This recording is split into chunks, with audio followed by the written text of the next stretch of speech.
Actually, the challenge that remains is, what we experienced in the pre-lunch session, where business had its own concerns with compliance, and maintaining a balance between the two is the ultimate challenge.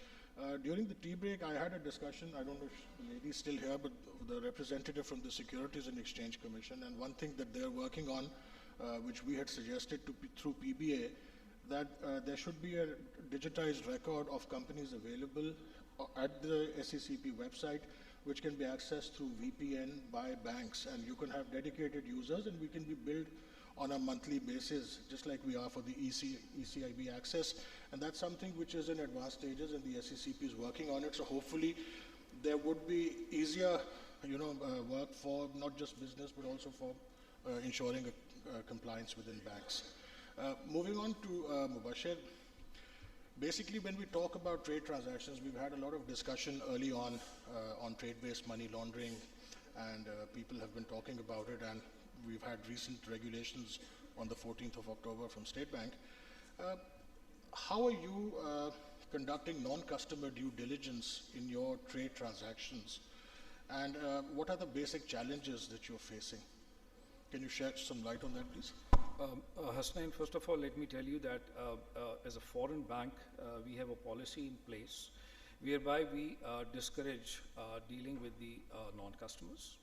But at the same time, in our space, if we talk about non-customers, these are mainly the buyers and suppliers of our importers and exporters. So the due diligence of the exporters and importers, or the buyers or suppliers is concerned, there are two basic steps that we follow. The first one is basically the, obviously, as far as the challenge is concerned, because of the availability of limited information on the documents which are available for the trade transactions, the challenge is there, and it's not that easy for the financial institutions to unwrap information and to identify risks from there. But whatever resources available are with us, there are two basic steps that we follow. The first one is called name screening, which is also known as sanction screening, in order to manage the sanctions risk and money laundering risk to some extent. When I talk about name screening, we cover the names of the buyers and suppliers, shipping agents, ports, vessels, all that is covered as part of the name screening process. Then in the transaction monitoring, we perform end-to-end review of the transaction, and using the regulatory guidelines, we secure credit reports of our foreign buyers and suppliers through our approved vendors. These reports provide us information about their international credit ratings, their payment history, their line of business, products they are dealing in, details about their principals, beneficial owners, their major buyers and suppliers. These reports also tells us about the fact that if they are dealing with any dual-use goods, any defense-related entities, any defense-related goods, or if they are dealing with any, you can say, proscribed goods. So all that information is available from there, and this is something that we use as part of our transaction monitoring process. The last thing that we perform in this process is the goods screening, just in order to ensure that no restricted or prohibited goods are being traded as part of the transaction. So these are mainly the two steps that we follow as part of the non-customer due diligence process. Right. Thank you.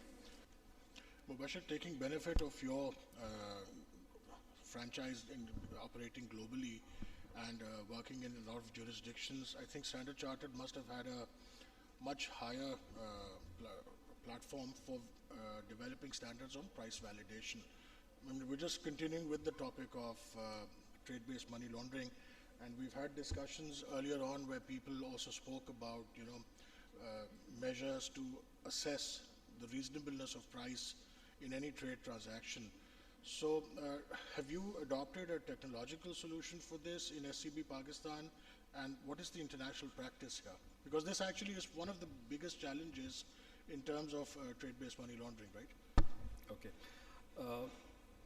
Basically, before I talk about the price verification, let me tell you that in some of the jurisdictions, some regulators have already introduced price verification related regulations. But they have, what I've seen is, based on my experiences, that they have miserably failed in implementing those regulations because of the fact that goods listings are not available with HS codes. And this is something which is really a problem for majority of the countries, be it Africa, Middle East, and some of the developed markets also.